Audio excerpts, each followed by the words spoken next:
how you can delete your Discord account using iPhone. So first thing first, let's open the Discord app, and once you open it, you will be able to see the interface on in the screen.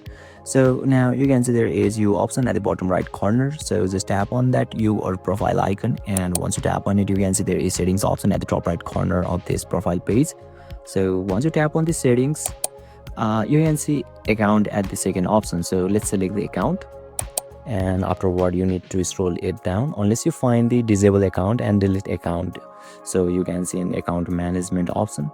Just tap on the delete account, and you can see there is something written in here. So in order to delete or disable your account, you must first transfer ownership of all servers that you own. So you simply need to tap on the OK and fulfill a few more formalities, and yeah, you will be able to delete your Discord account using iPhone successfully. So basically this is how, and this is the process to delete Discord account on iPhone. And if you still encounter any issue during this process, feel free to leave a comment and I'll be happy to assist you. Thank you for watching, and I'll see you next time.